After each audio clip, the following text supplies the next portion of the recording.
Darius did not hesitate. He reached up and yanked the champagne flute from Maya's tray so hard the entire thing tilted. Before she could steady it, he set the glass down and grabbed her wrist. His fingers dug in. "You see this, Amber?" he said, loud enough that the conversations around them stuttered to a stop. "This is what I mean. Dating Maya really taught me to appreciate quality." He pulled the woman beside him closer, blonde, dripping in diamonds, wearing a smile sharp enough to cut glass. "You understand." Gasps rippled through the gala.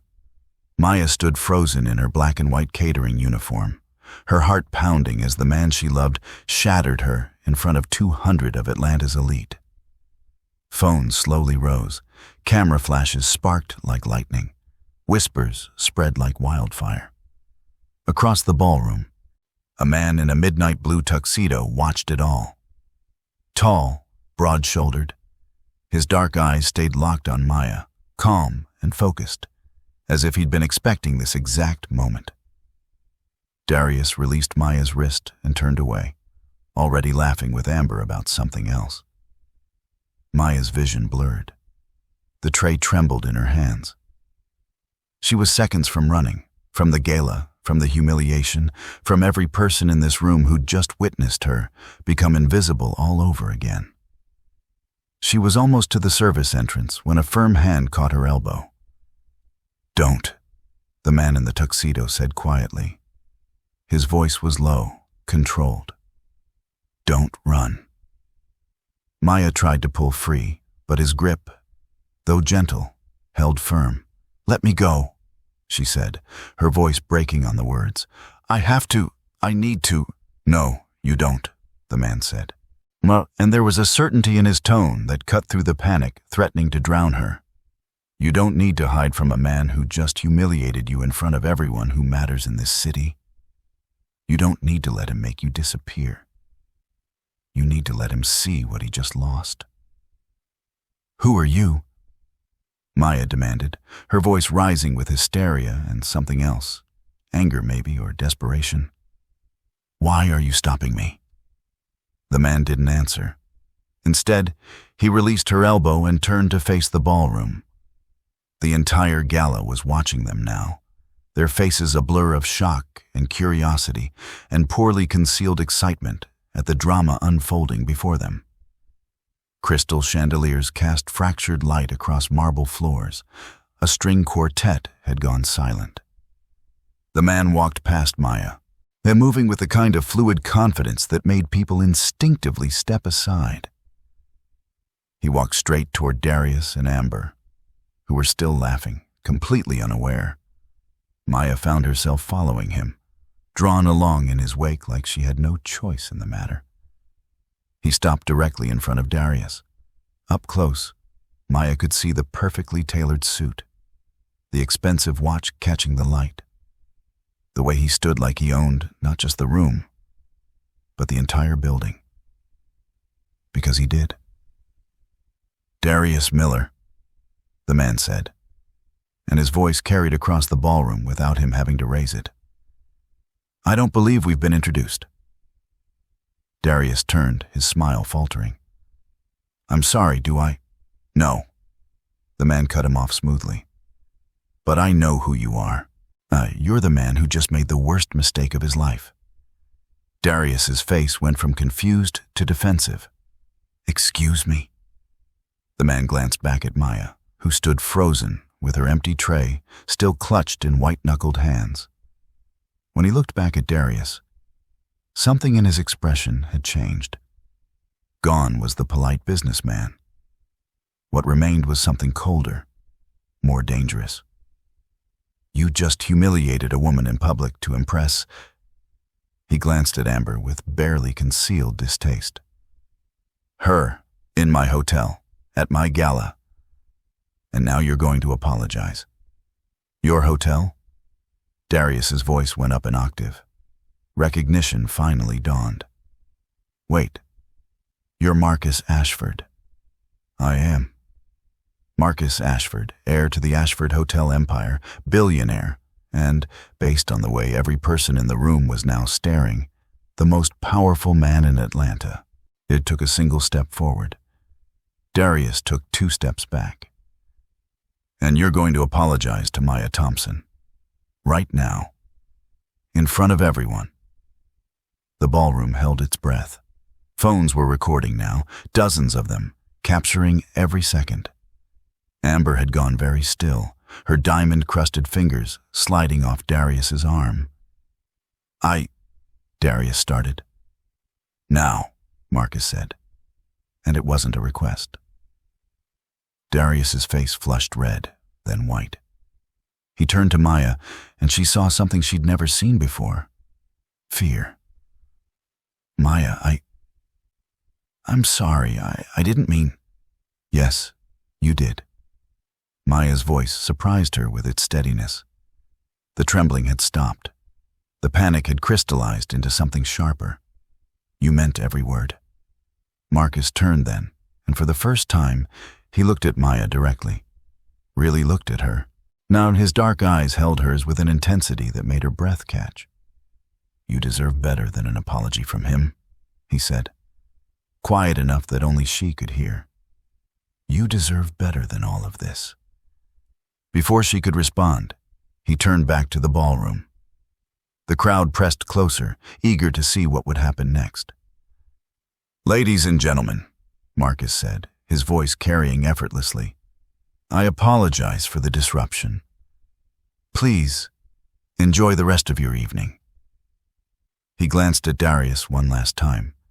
"Security will see you out." 2 men in dark suits appeared as if summoned. Darius opened his mouth. Whether to protest or plead, Maya couldn't tell, but the men were already escorting him toward the exit. Amber hurried after them in her 2 high heels, her face flushed with humiliation. The ballroom erupted in whispers. The quartet started playing again, but no one was listening. All eyes were on Marcus Ashford and the waitress in the catering uniform. Marcus took the tray from Maya's hands and set it on a nearby table. Then he offered her his arm like they were about to dance. "Walk with me," he said. Not a question. Not quite a command. Something in between.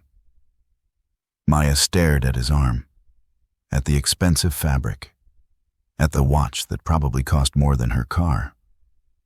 "I'm working," she said, because it was the only thing that made sense to say.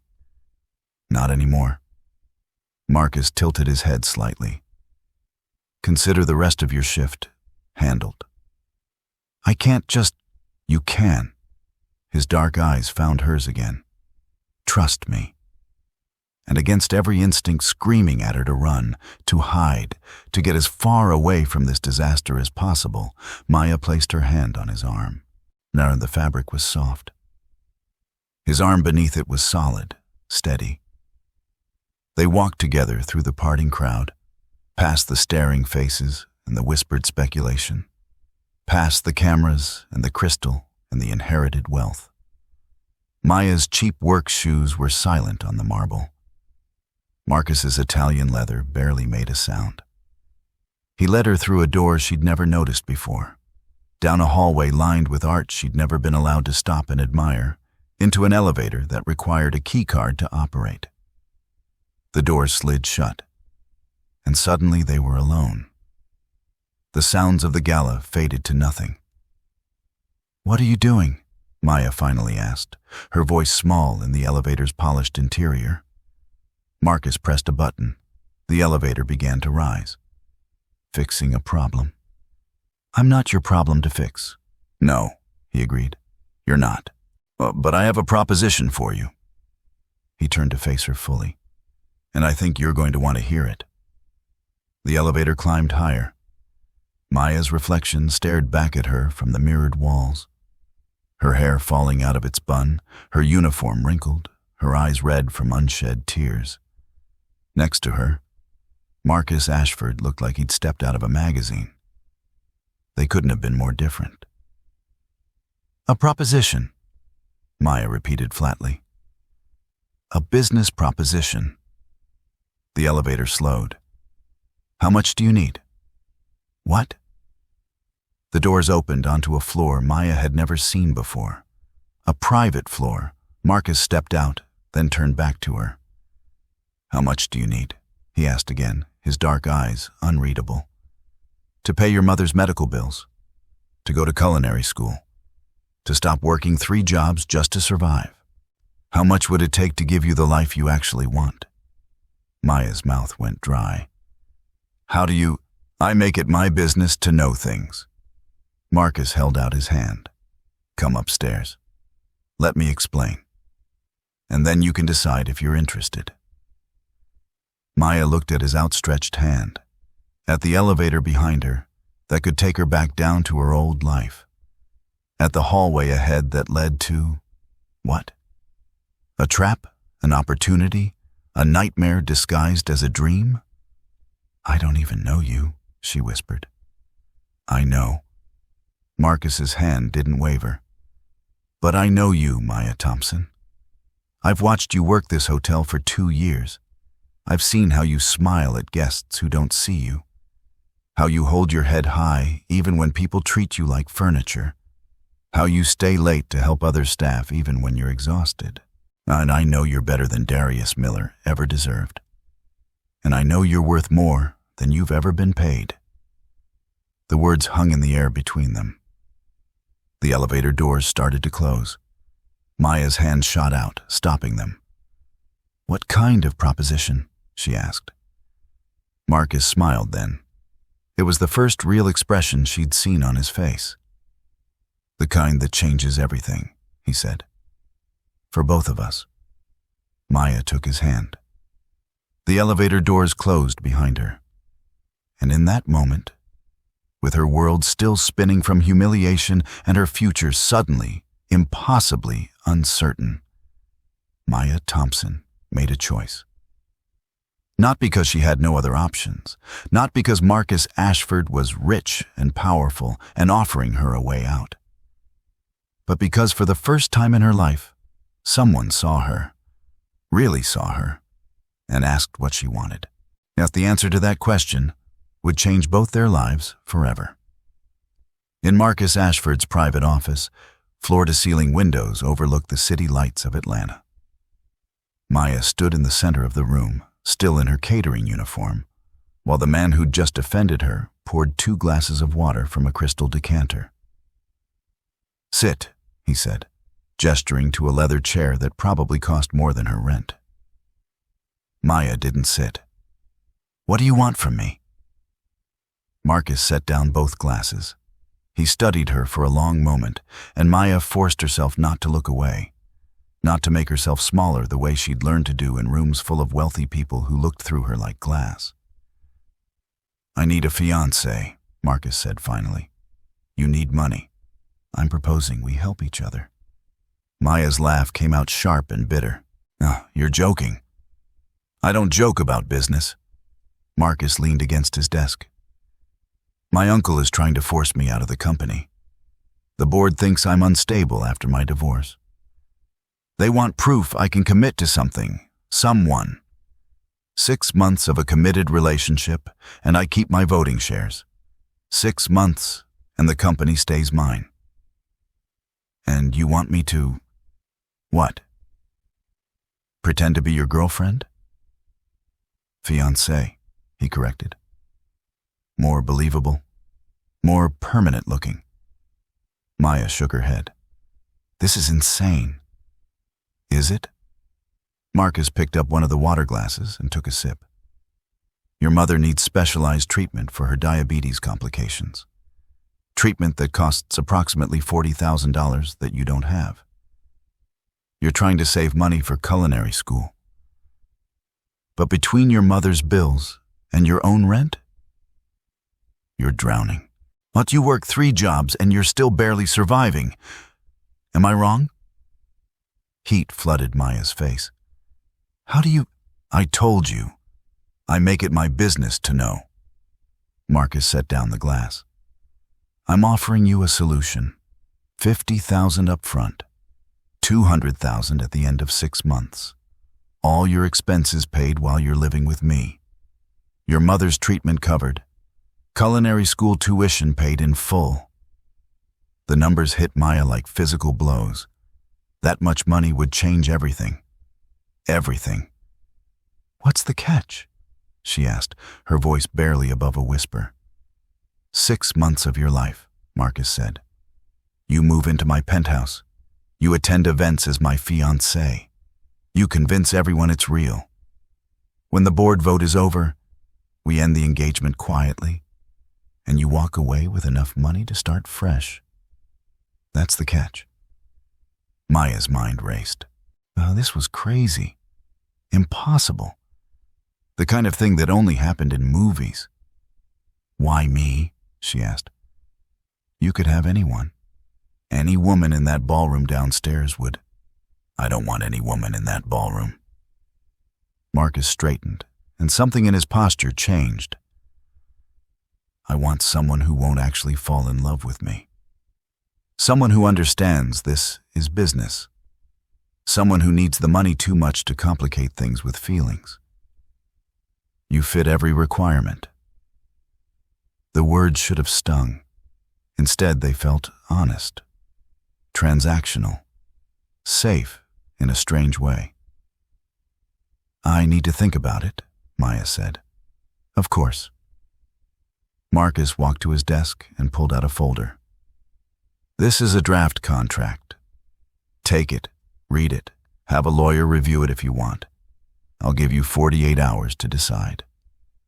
He held out the folder. Maya took it with shaking hands. "And if I say no?" "Then you walk out of here, and we never speak of this again." Marcus met her eyes. "But if you say yes, then everything changes. For both of us." Maya clutched the folder to her chest. Inside was either her salvation or her destruction. She wouldn't know which until she opened it. "How do I contact you?" she asked. Marcus pulled a business card from his pocket and handed it to her. "My private number. Call when you decide." Maya took the card. Their fingers brushed, and something electric sparked between them. She pulled back quickly. "I should go," she said. "One more thing." Marcus's voice stopped her at the door. "What Darius did tonight. That's the last time anyone will humiliate you. If you take this deal, you'll be under my protection. No one touches what's mine." Maya's breath caught. I'm not yours?" "No," Marcus agreed, something unreadable in his dark eyes. "Not yet." Maya left before she could ask what he meant by that. But as she stepped into the elevator with the contract burning in her hands and Marcus Ashford's private number in her pocket, she already knew what her answer would be. She'd known the moment she took his hand. Some choices are made in seconds. Some decisions happen between heartbeats. Maya Thompson had just made hers. Now, she just had to live with it. The contract burned in Maya's hands all the way to the parking garage. 48 hours to decide.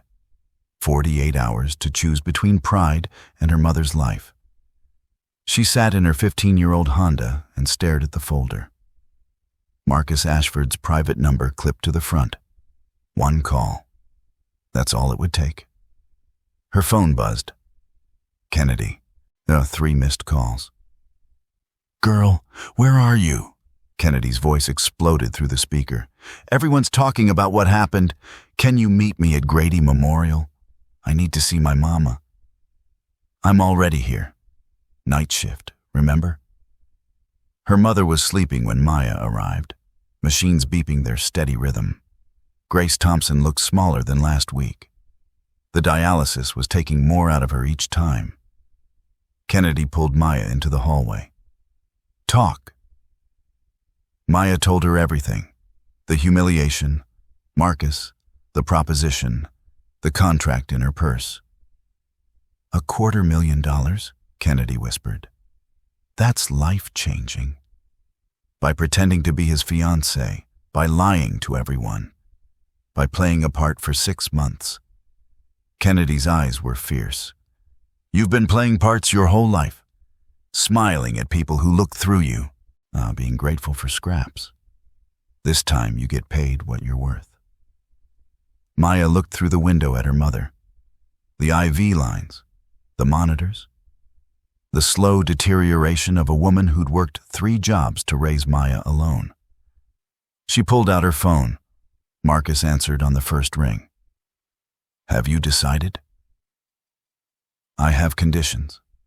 My mother never knows this is fake. My best friend knows the truth.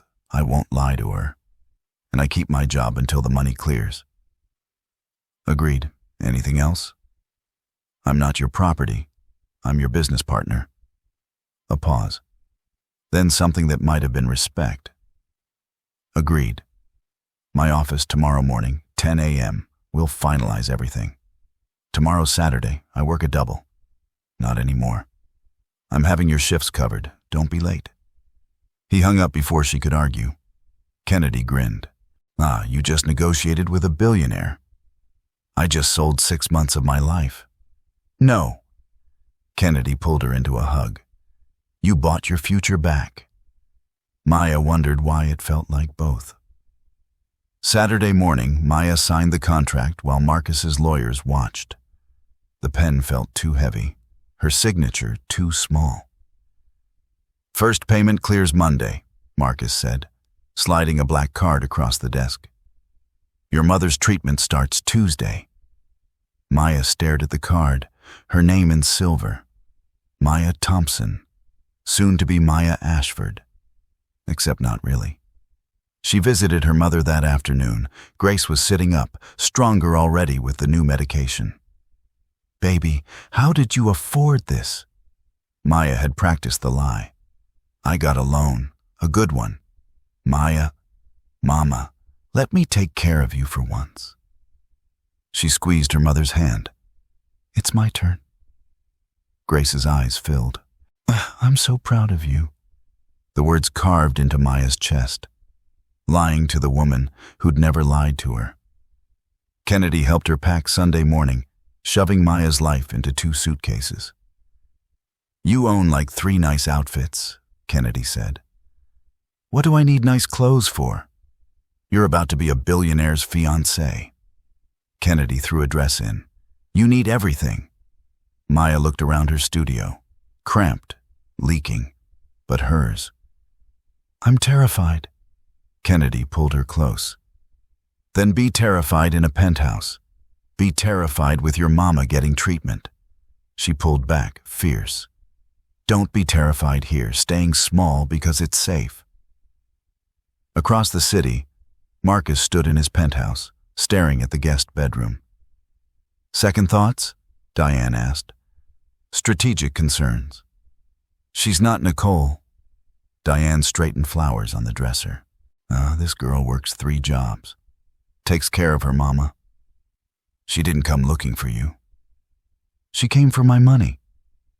For her mother's life. There's a difference. Diane fixed him with a look. Don't punish her for Nicole's sins. The intercom buzzed. Ms. Thompson has arrived. Maya stepped off the elevator into a different universe. Floor-to-ceiling windows, museum-quality art, Marcus Ashford in the middle of it all. Welcome, he said. You're home for 6 months. Diane appeared, warm where Marcus was cold. I'm Diane. Let me show you to your room. The guest bedroom was bigger than Maya's entire apartment. When Diane left, Maya sat on the bed and felt the silence press in. Down the hall, light glowed under Marcus's door. She texted Kennedy. I'm in. It's beautiful. I'm terrified. Then be terrified in style. Sis. Maya looked around her gilded cage and wondered if she'd just made the most expensive mistake of her life. Monday morning, Marcus took Maya shopping. Not shopping, being dressed. Stylists pulled clothes Maya would never touch. Silk, cashmere, price tags that made her dizzy. This is necessary, Marcus said when she balked at a $3,000 dress. You're representing the Ashford brand now. Brand, not family. brand. Diane coached her through Atlanta society's minefield. Smile, but not too much. Never discuss money. Let them come to you. What if they ask about us? You met at the hotel. He swept you off your feet. Keep it simple. The engagement announcement went live at noon. Maya's phone exploded, everyone wanting to know how a waitress landed Marcus Ashford. The comments were brutal. Gold digger, social climber. She's not even pretty. Don't read them, Marcus said, taking her phone. They don't matter. They think I'm using you. Something dark crossed his face. Let them. That evening, they attended a business dinner. Marcus's family would be there.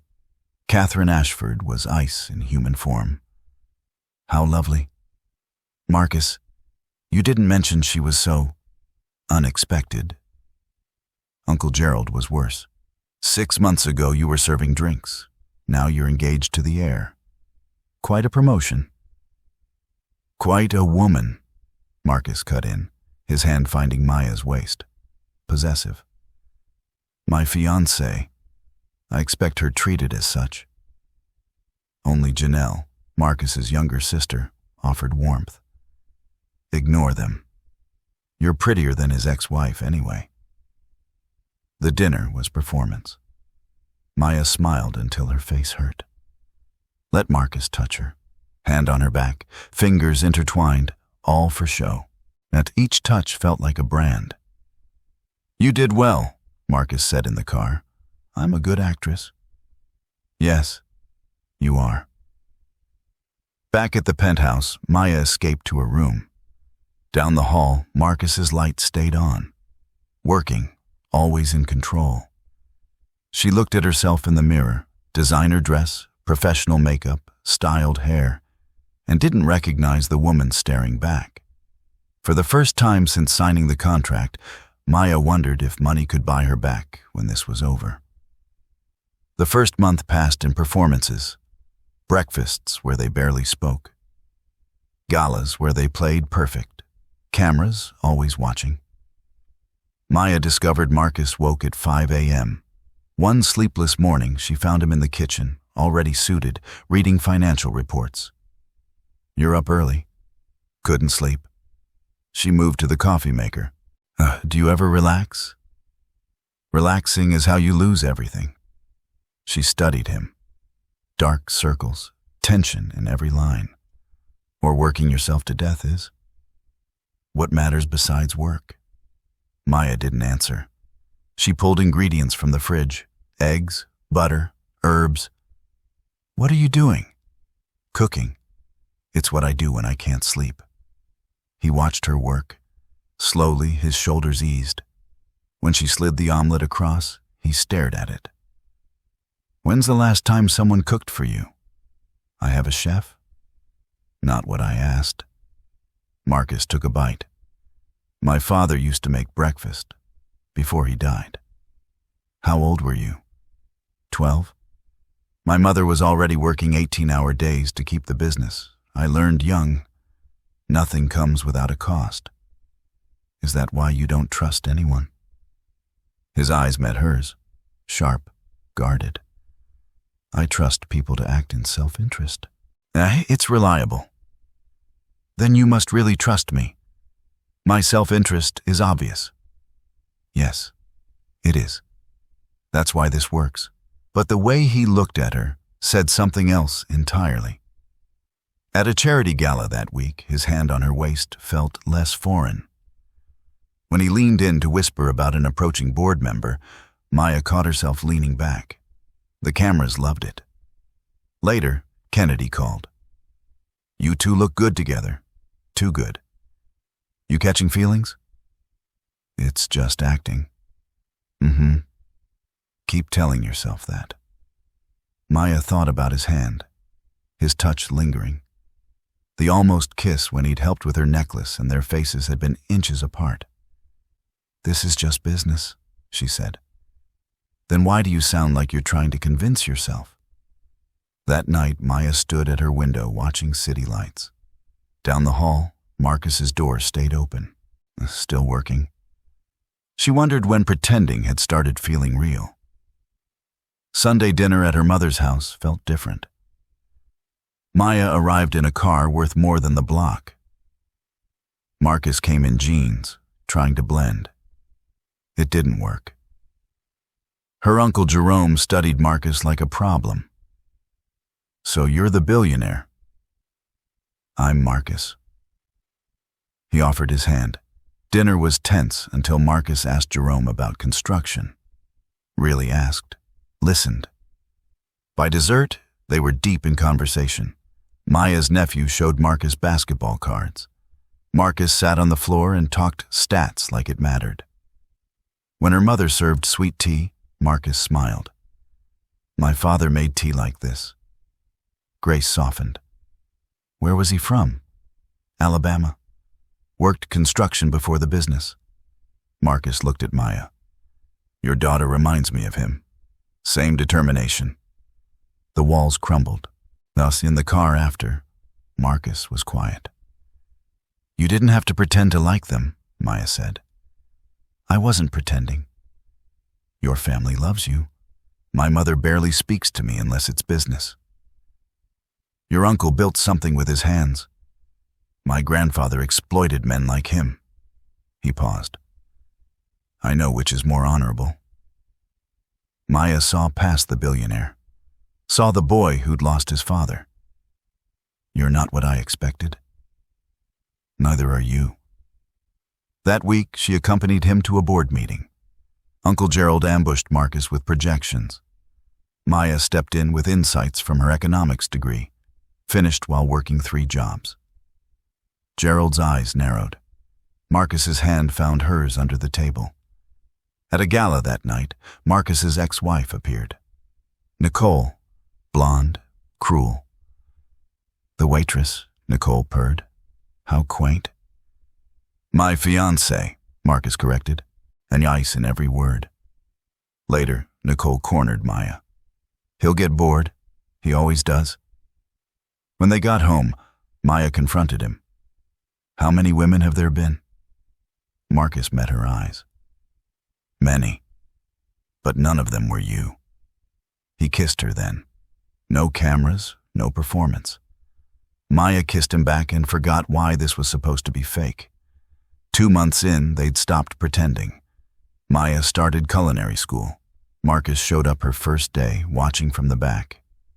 Then her mother collapsed. Emergency surgery, complications. Maya fell apart, and Marcus didn't just pay, he stayed, held her, called in the best surgeons, sat with her through the endless night. "Why are you doing this?" Maya asked at 3 a.m. "Because you matter." He brushed hair from her face. "This stopped the being business a long time ago." She looked at him and knew she was in love. The realization terrified her. Her mother survived. When Maya finally went home, Marcus was waiting. "I love you," she said. Simple. True. Marcus went still, then cold. "Maya, it's okay. You don't have to say it back. This is the arrangement. It's business. It was always business." The words felt like a slap. Right. Business. She went to her room and didn't come out. Meanwhile, Uncle Gerald was circling, found inconsistencies, started digging. And Darius, seeing Maya everywhere, reached out, wanted to meet. When Marcus found out, he was furious. "Why do you care?" Maya challenged. "This isn't real, remember?" "You're right, it's business. Don't forget that." But that night, they had to appear at a gala together. Play perfect while destroying each other. Paparazzi ambushed Maya. Questions about Darius, about being a gold digger, about Marcus getting bored. She held it together until the car, then broke. Marcus pulled her close.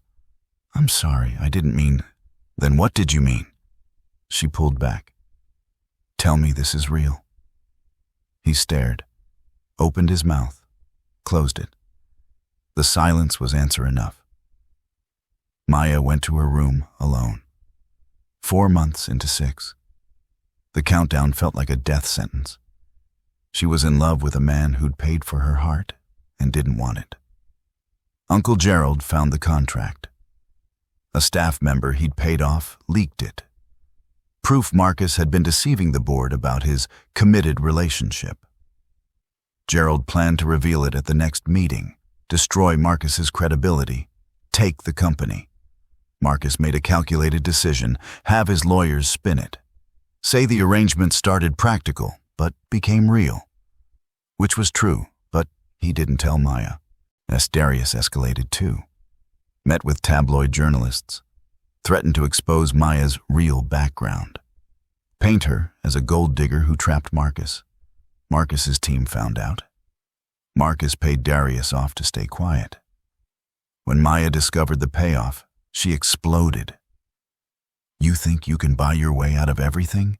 Buy me, buy my silence, buy my ex's silence? I was protecting you. I don't need you to save me. I'm not some project you rescue to feel better about yourself. The truth came pouring out. You never saw me as an equal, just someone to manage. You never trusted me, always had one foot out the door. Because this was always going to end. 6 months, remember? We had an end date. What if I don't want it to end? Maya stared at him. Then say it. Tell me this is real. He froze. Years of being used, of protecting himself, of not trusting anyone with his heart. He couldn't say the words. The silence damned them both. That's what I thought. Maya started packing. Diane tried to stop her. That man loves you, child. He's just too scared to say it. I can't be with someone who treats me like a contract. She left. Marcus watched her go, frozen by fear and pride. The penthouse was empty. Marcus stood in the kitchen where she used to cook. Surrounded by everything money could buy and nothing that mattered. 5 days until the board meeting. He was about to lose everything, and the only thing he cared about was already gone. Maya moved back to her tiny apartment. Back to culinary school, back to working at a small bistro. Her mother was doing better, the treatment worked. Now Maya had paid Marcus back every penny. Refused to keep money that felt like blood money now. She was surviving. You're surviving, not living, Kennedy said one night. I love him. But I can't be with someone who can't love me back. Kennedy hugged her. I know, sis. Across town, Marcus was drowning. The board meeting came. Uncle Gerald revealed the contract. Tried to use it as proof Marcus was unfit to lead. But Marcus's lawyers outmaneuvered him. Showed the relationship had become genuine. The board sided with Marcus. He kept the company. It felt hollow. Janelle found him in his office afterward. You won the business and lost the woman. Was it worth it? No. His mother, Catherine, appeared. For once, her ice melted. Your father was rich, but the day I knew I loved him was when he was willing to lose everything for me. She looked at her son. What have you risked for her? Nothing.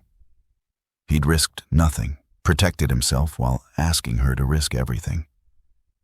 The 6-month mark passed. The arrangement officially over. Marcus sent the final payment.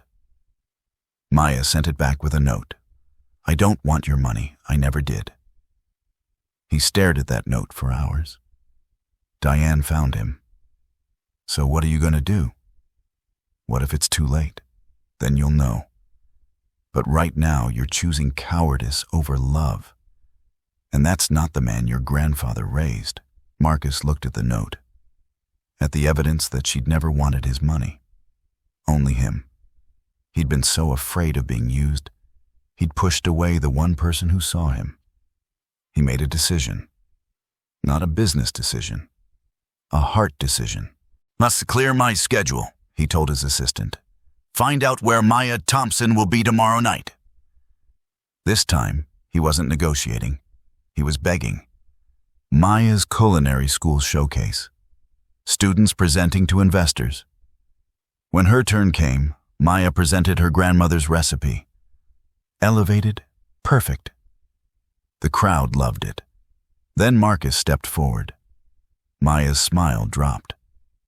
"What are you doing here?" He walked to the front. Everyone recognized him. "I need witnesses because Maya doesn't believe words without proof." He turned to her. "6 months ago, I offered money to pretend to love me. Too afraid to risk earning real love. You accepted to save your mother. None of it was real." The room silenced. But somewhere between the contract and the countdown, I fell in love with you. Watching you hold that champagne tray with more dignity than anyone there. The way you cook at 5 a.m. The way you challenge me. The way you never let me buy your respect. He showed papers. "This is the deed to your apartment building. I've set up a trust keeping rents affordable. Not for you, because of you. You taught me wealth without purpose is just numbers." More papers. "A scholarship fund in your mother's name. Proof I've stepped down from half my board positions to support causes that matter." He knelt. No ring. Just truth. "I have nothing to offer but this. I love you. I'm terrified. I'll mess it up. But I promise to try every day to be worthy. Not because of money. Because of love. I'm not asking you to marry me. Not yet. I'm asking for a chance to earn that question. Will you let me try?" Maya was crying. "Huh? You really stepped down?" He laughed. "Call my assistant. It's done." This powerful man on his knees, vulnerable for her. "Stand up." He did, uncertain. She kissed him. The room erupted. "The arrangement wasn't real," she said. "But this is..." "Yes, Marcus. You can try." 6 months later. Maya finished culinary school while working at a prestigious restaurant. They didn't live together yet. She kept her apartment. But Marcus stayed there more than his penthouse because it smells like her cooking. Real dates. Real fights about normal things. He worked too much. She was too stubborn. Maya's mother adored him. Catherine slowly warmed. "I've never seen him happy before you," Janelle told Maya. They returned to the Ashford Gala, the same one where it started. This time they walked in as themselves. Not performances. Darius was there, working as someone's assistant, humbled. He tried to apologize. Maya, with Marcus beside her, felt nothing. "I forgive you. You did me a favor." Marcus started to defend her. She didn't need it. They danced, and he whispered, "I have something for you." He pulled out a ring. Simple, elegant, perfect. "I said I'd earn the right to ask. I think I've tried hard enough. Will you marry me? For real this time?" "Yes, but I have one condition." He tensed. "What?" She grinned. "I get to plan the wedding. No fancy hotel." He laughed. "Whatever you want. I want you. The rest is just details." 1 year later, Maya's restaurant, Grace, opened in her old neighborhood. Fine dining for the community, not Marcus's money. She had investors. He was there as her husband and biggest supporter. Catherine sat with Grace. Now the two mothers who birthed this love story. Janelle was Maya's business partner. Diane managed the restaurant. Kennedy tended bar. Their families blended. Marcus proposed a toast. "To my wife, who taught me the best things can't be bought. They have to be earned, every single day. I plan to keep earning this for the rest of my life." Maya responded, "To second chances, to new beginnings, to love that's real." They kissed. The restaurant erupted in applause. Outside, a billboard showed Maya's face and the restaurant name. She made it. Not because he saved her, because she saved herself. He was just smart enough to hold her hand while she did it. Hello, friends. You just watched Maya go from humiliated waitress to restaurant owner, married to the man she loves. But this isn't just entertainment. There are real lessons that can change your life. Lesson 1. Your worth isn't determined by how others treat you. When Darius humiliated Maya, she had a choice. Let that moment define her, or hold her head high and make a decision that terrified her. Here's the truth. People will treat you poorly. They'll underestimate you. Try to make you feel small. But your value doesn't decrease based on someone's inability to see your worth. Maya was worthy before Marcus. Worthy serving champagne. Worthy when Darius mocked her. Worthy when she walked away from Marcus's money. You are not your job title, not your bank account, not what your ex said. You are worthy right now, exactly as you are. Lesson 2. Never mistake a transaction for love. Marcus tried to buy love because he was afraid to earn it. Maya almost accepted being treated like a business deal because she needed money. Both learned. Real love can't be purchased, controlled, or contracted. If someone makes you perform to be loved, constantly proving worth, auditioning for affection, that's not love. That's a transaction. Real love is Marcus on his knees, with no ring, no money, no leverage, just truth. Real love is Maya choosing him not from need, but from want. Real love requires vulnerability. It's terrifying. But it's the only way to build something real. Stop accepting crumbs.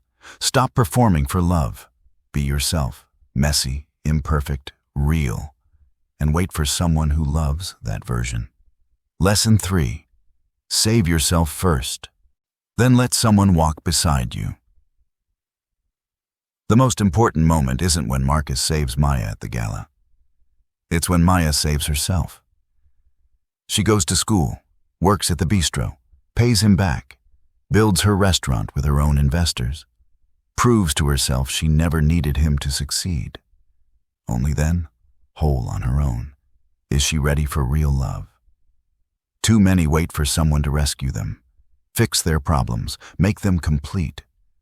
But you have to save yourself. Do the hard work. Build your own life.